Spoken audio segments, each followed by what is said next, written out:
भारतीय वास्तुकला की इस कड़ी में हम उन क्षेत्रों की बात करेंगे जिनमें स्थापत्य कला और खगोल विज्ञान दोनों का अनोखा समन्वय है। इस कड़ी में हम मुख्य रूप से जयपुर के जंतर मंतर को समझेंगे।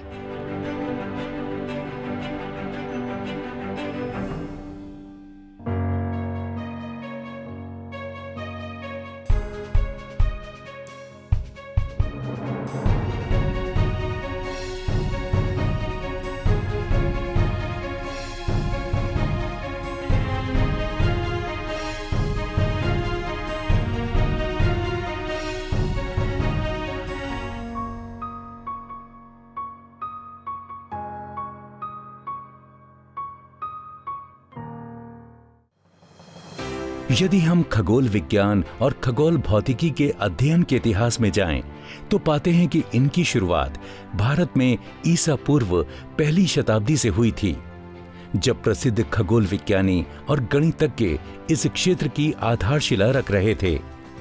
इनमें आर्यभट्ट, ब्रह्मपुत्र और भास्कर आदि प्रमुख थे।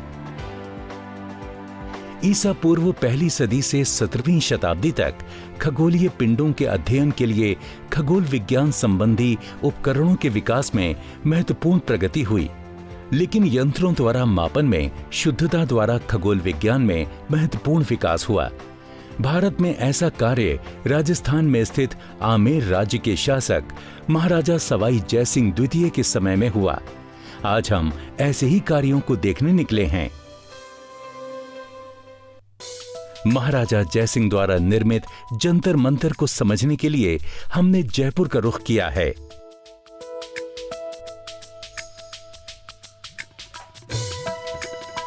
एक रोचक तथ्य यह भी है कि आधुनिक जयपुर शहर का नाम जयसिंह के नाम पर रखा गया है।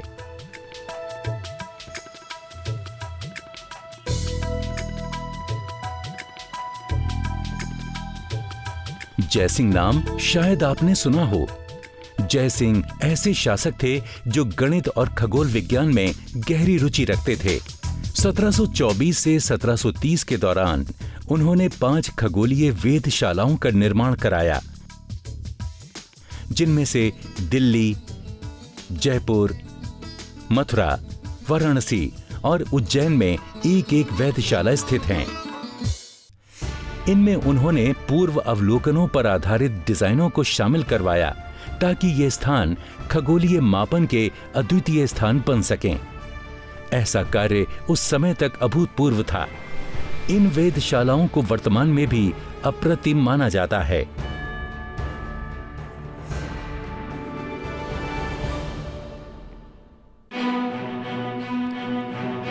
इन उपकरणों को विस्तार से समझने से पहले हम उस समय तक मान्य खगोलीय सिद्धांतों पर नजर डालते हैं। 16वीं सदी में ब्रह्मांड के केंद्र में पृथ्वी के होने और उसके चारों ओर अन्य ग्रहों द्वारा परिक्रमा करने की धारणा को निकोलस कोपरनिकस ने चुनौती दी। ब्रह्मांड के केंद्र में सूर्य के स्थित होने संबंधी कोपरनिकस के सिद्धांत को क्रांतिकारी घटना कहा जा सकता है, जिससे ब्रह्मांड संबंधी चली आ रही धारणा और पृथ्वी और मानव के महत्व को चुनौती मिली। वैसे तो जयसिंह ने इस सिद्धांत को स्वीकार नहीं किया, हालांकि उनके जैसे विद्वान ने इस सिद्धांत के बारे में सुना और पढ़ा अवश्य होगा, लेकिन हो सकता है कि वो सदियों से चली आ रही टॉलमी की पृथ्वी केंद्रित ब्रह्मांड वाली धारणा पर अविश्वास नहीं कर पाए होंगे।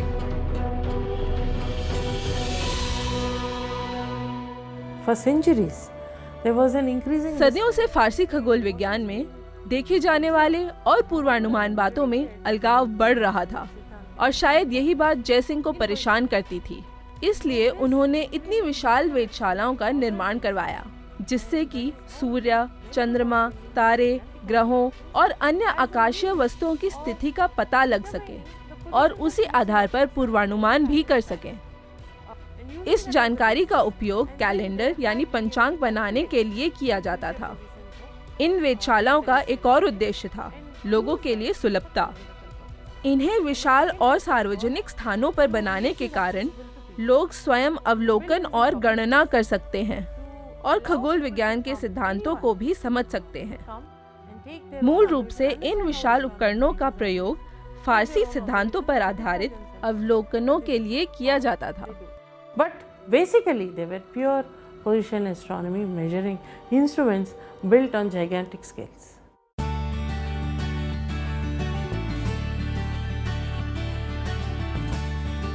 हम जयपुर स्थित इस अनोखी वेधशाला में पहुंच गए हैं। ये सभी वेधशालाओं में सबसे बड़ी और अच्छी तरह से संरक्षित है। यहाँ पर 16 विभिन्न यंत्र हैं। ये सभी अच्छी तरह से कार्य कर रहे हैं। ये सभी यंत्र पत्थरों से बने हैं। ऐसा इसलिए क्योंकि ऐसी सामग्री इस क्षेत्र के आसपास आसानी से उपलब्ध थी। हालांकि जयसिंह के समय में खगोल विज्ञान के लिए अधिकतर पीतल के उपकरण प्रचलन में थे। जब जयसिंह ने इन वेधशालाओं की परिकल्पना की होगी तो उनका मुख्य उद्देश्य ऐसे खगोलीय उपकरणों का बनाना रहा होगा जो उस समय उपयोगी उपकरणों की तुलना में स्थायी और अधिक सटीक हों। उनका हल सरल था। उन्होंने उपकरणों को आकार में बड़ा बनाने का निर्णय लिया, जिसके परिणाम स्वरूप खगोलीय गतियों के मापन के लिए व्यापक स्तर पर विशाल संरचनाओं का निर्माण किया गया, जो आज भी अद्वितीय हैं।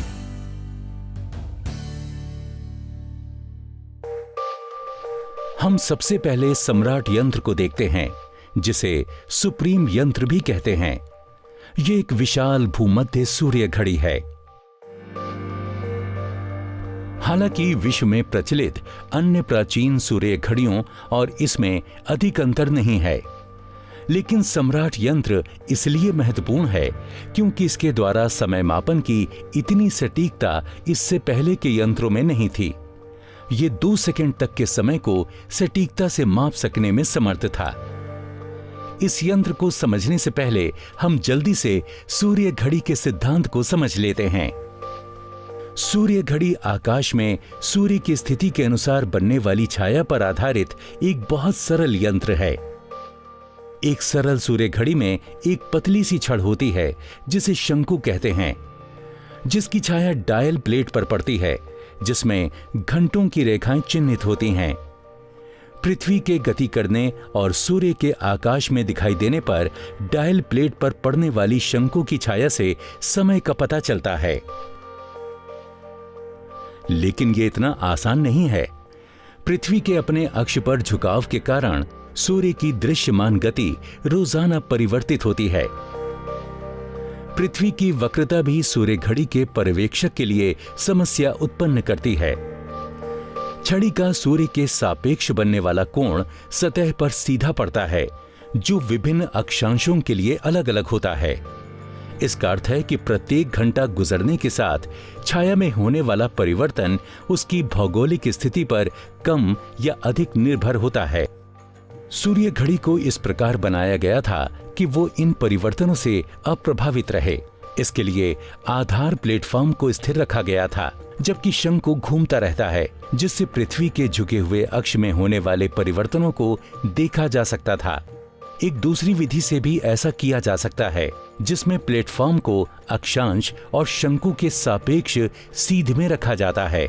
गणितीय रूप से ये प्लेटफॉर्म पर शंकु का केवल झुकाव है।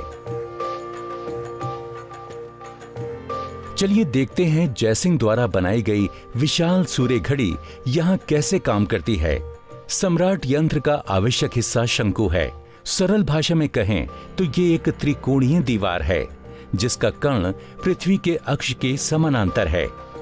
इस समकोण वाले त्रिभुज का आधार 44 मीटर है, जबकि इसका कर्ण 27 डिग्री का कोण बनाता है, जो कि जयपुर का अक्षांश है, और इसकी ऊंचाई 27 मीटर है। शंकु की दीवार में बड़े छेद बनाए गए हैं, जिससे तूफान इस उपकरण को प्रभावित ना करे। इस यंत्र के दोनों तरफ वृत्तीय खंड का जोड़ा है, जो कि भूमध्य के समानांतर स्थित है।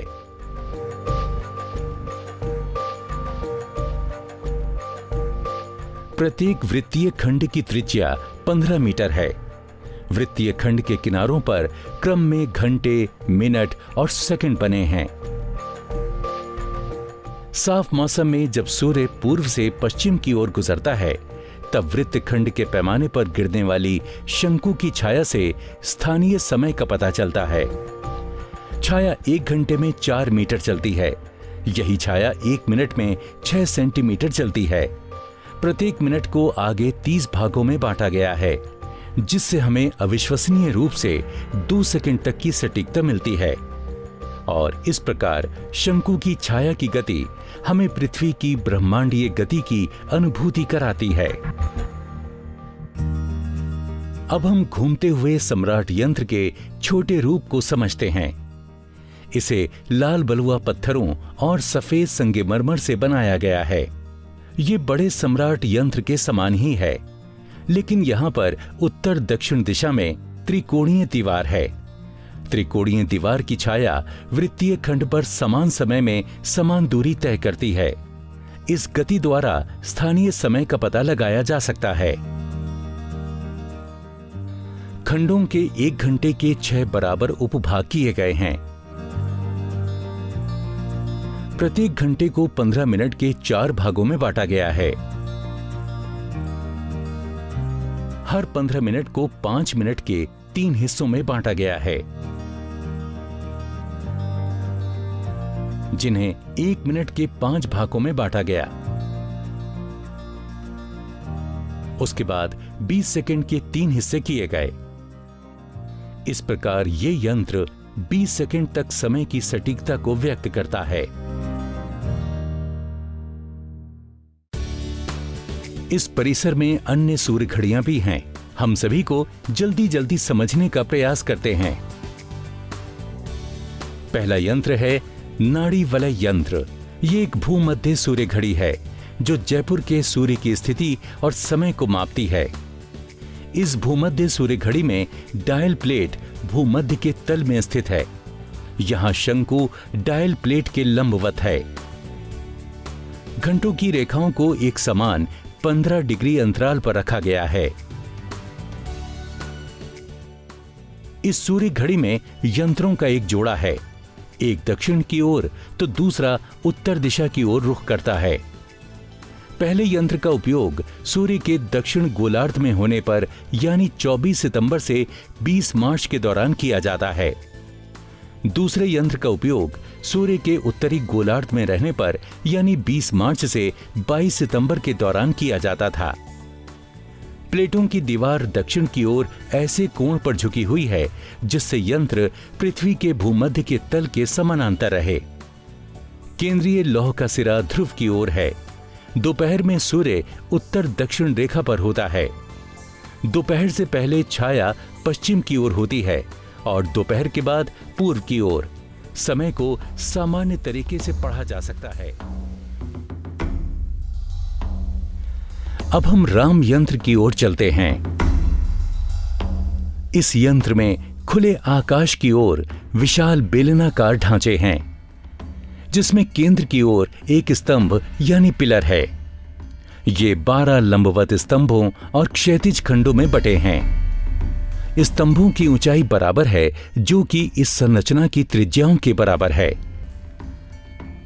ये यंत्र उल्टे खगोलीय गोले को दर्शाता है, जिसमें क्षितिज शीर्ष पर है और चरम बिंदु आधार पर है। दीवारों की मंजिल और आंतरिक सतह पर पैमाने अंकित हैं, जो खगोलीय पिंडों की उन्नतांश और दिगंश के कोणों को दर्शाते हैं।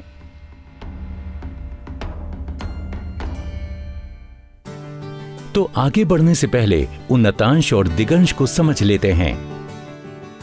उन्नतांश और दिगंश किसी विशेष स्थान और विशेष समय पर आकाश में किसी खगोलीय पिंड की स्थिति को परिभाषित करने वाले 2 निर्देशांक हैं।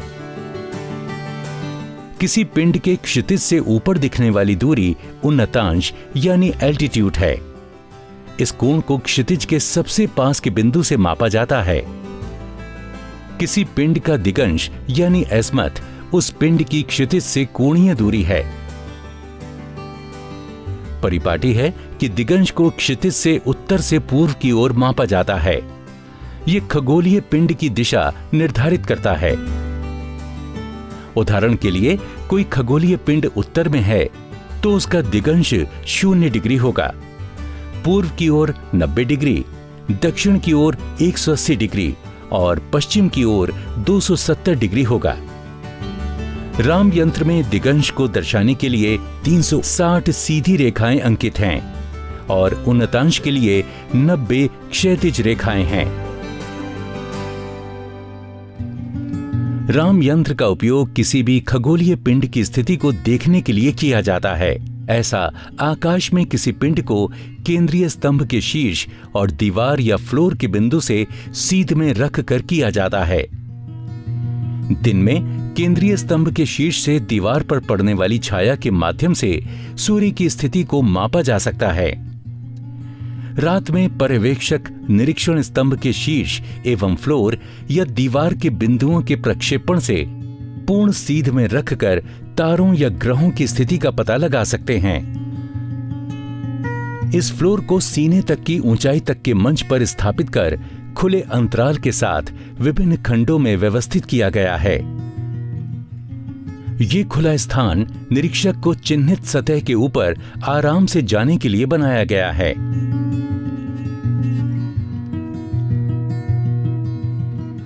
ये यंत्र फ्लोर और दीवार के कटाव पर जो 45 डिग्री उन्नतांश पर है वहां सटीक और सीधा मान देता है। इसलिए इनके चौड़े स्थान पर सटीकता के लिए प्लस या माइनस में एक प्राइम वृत्त चाप दिया गया है। 45 डिग्री से अधिक उन्नतांश के माप के पाठन के लिए परिशुद्धता कम होती है। स्तंभ के आधार के पास ये घटकर प्लस या माइनस 1 डिग्री होती है।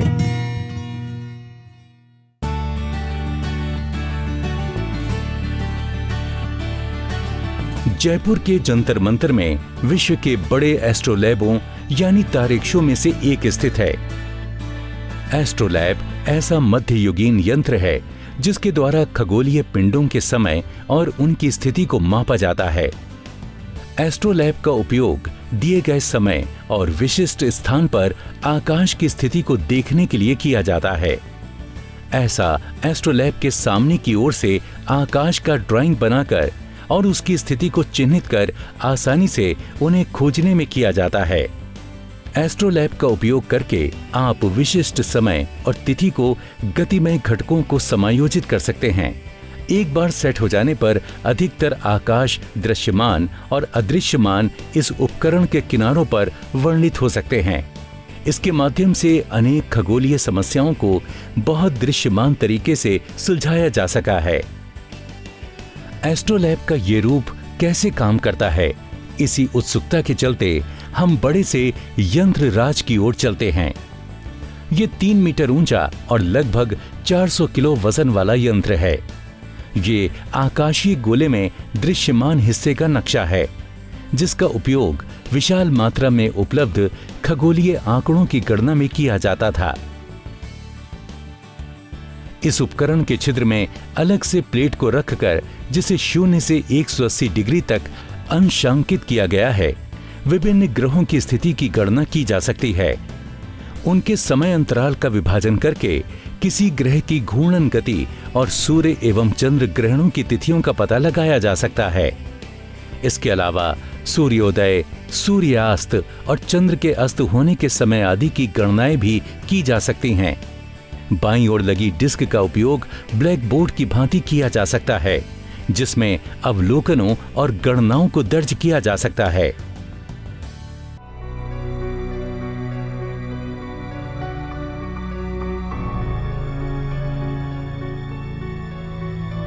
हम सूर्य को केवल दिन में ही देख सकते हैं और तारों को केवल रात में ही देख सकते हैं, लेकिन क्या हम सूर्य के अलावा चंद्रमा, ग्रहों और तारों को दिन में देख सकते हैं? कपाली यंत्र के पीछे यही विचार था। असल में दूरबीन की खोज के पहले अधिकतर खगोलीय वेधशालाओं के पीछे यही विचार था। कपाली यंत्र पर 2 धंसे हुए गोलार्ध हैं। इनके क्षितिज को 0 से 90 डिग्री और 90 से 180 डिग्री पर अंशांकित किया गया है। ये यंत्र आकाश की पूरी संरचना और पृथ्वी के चारों ओर तारों की गति को प्रदर्शित करते हैं। प्रत्येक कटोरे पर आकाश का नक्शा उत्कीर्ण है, जो साल भर के दौरान विभिन्न खगोलीय पिंडों की गति और स्थिति को दर्शाता है। कटोरे की सतह के ऊपर तारों को व्यवस्थित किया गया है। इनके कटाव पर छाया सूर्य की स्थिति देती है, जिससे कटोरे पर खगोलीय नक्शे को प्रक्षेपित किया जा सकता है। इससे पर्यवेक्षक साल के किसी भी समय विभिन्न ग्रहों और राशियों के सापेक्ष सूर्य की स्थिति को निर्धारित कर सकते थे, जिनका उपयोग कुंडली और अन्य खगोलीय गणनाओं में किया जाता था।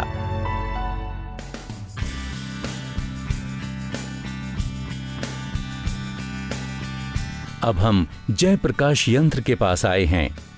ये स्वयं जयसिंह द्वारा बनाया गया जटिल एवं विस्तृत यंत्र है। इसे सबसे बाद में बनाया गया था और इस उपकरण की मदद से अन्य उपकरणों की गणनाओं और पाठन को सत्यापित करके सुधारा गया था। जयप्रकाश यंत्र में 2 कटोरे हैं, जिनमें से प्रत्येक का व्यास 5.5 मीटर है।